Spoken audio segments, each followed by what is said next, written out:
At the lower half-power frequency of 412.4 Hz, the 50 ohm resistor remains an impedance of 50 ohms at an angle of 0 degrees.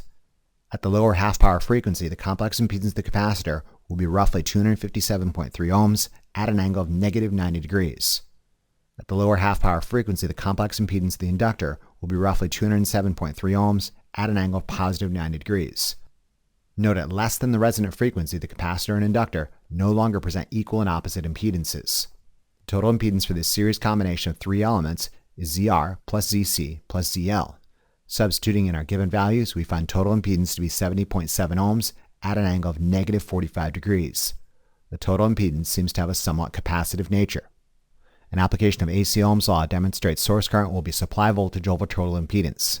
Substituting in our given values, we find source current to be approximately 169.7 milliamperes at an angle of 45 degrees. Note, a phase shift of positive 45 degrees indicates source current leads supply voltage, as we'd expect for a capacitive circuit. Additionally note, the magnitude of source current at the half-power frequency is the peak current divided by square root 2, as we anticipated. An application of Ohm's law demonstrates voltage across the resistor will be approximately 8.5 volts at an angle of 45 degrees. Application of the AC power formula demonstrates the resistor experiences 1.4 volt amperes of apparent power, all of which will be directed towards 1.4 watts of real power and none of it towards a reactive interchange. Note the resistor experiences roughly half power at the lower half-power frequency, as we anticipated. Another application of Ohm's law demonstrates voltage across the capacitor will be approximately 43.7 volts at an angle of negative 45 degrees. Application of the AC power formula demonstrates the capacitor will experience 7.4 volt amperes of apparent power, none of which will be directed towards real power, and all negative 7.4 VARs will be directed towards a reactive interchange. Finally, yet another application of Ohm's law demonstrates voltage across the inductor will be equal to approximately 35.2 volts at an angle of 135 degrees. Application of the AC power formula demonstrates the inductor will experience 6 volt amperes of apparent power, none of which will be directed towards real power, and all positive 6 VARs will be directed towards a reactive interchange. Note at the lower half-power frequency, the capacitor and inductor no longer experience equal and opposite impedance, voltage, and reactive power, but rather the capacitor seems to be dominating the circuit. You'd anticipate similar behavior at the upper half-power frequency of 511.9 Hz, albeit with an inductive flavor. I leave this as an exercise to the viewer. Moving on, it needs to be stated that a quality factor of 4.6 is pretty sucky. How can we make this circuit suck less? There's a couple options at our disposal.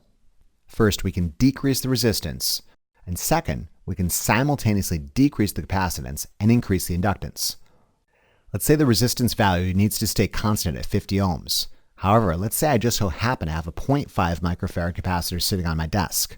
What's the increased inductance value we need for this circuit to remain resonant at 459.4 Hz using the smaller 0.5 microfarad capacitor?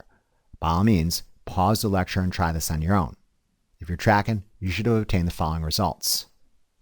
At our desired 459.4 Hz resonant frequency, the smaller 0.5 microfarad capacitor presents an impedance of 692.8 ohms.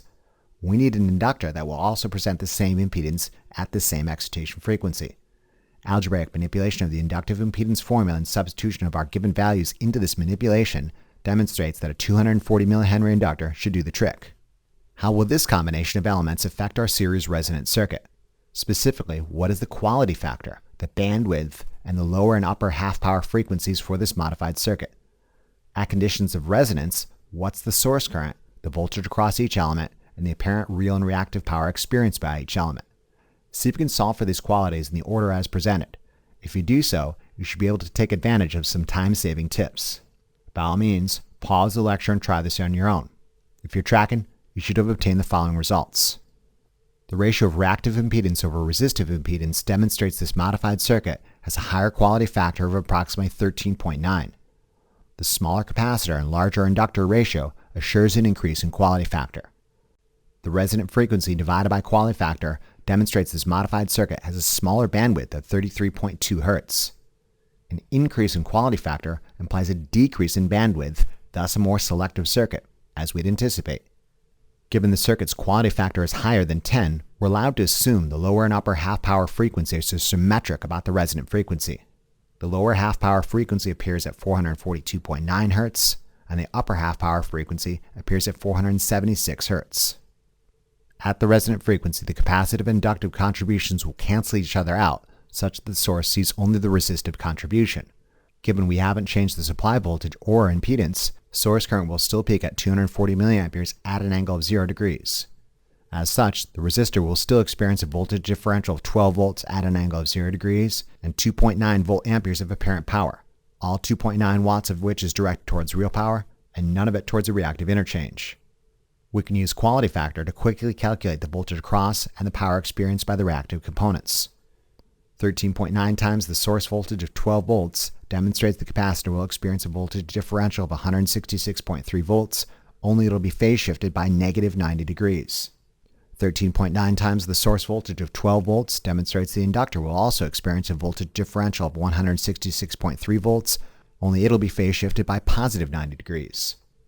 Finally, an algebraic rearrangement of the quality factor formula demonstrates the reactive elements will experience 39.9 volt amperes of apparent power, the capacitor supplying negative 39.9 vars, and the inductor absorbing an equal and opposite amount of positive 39.9 vars.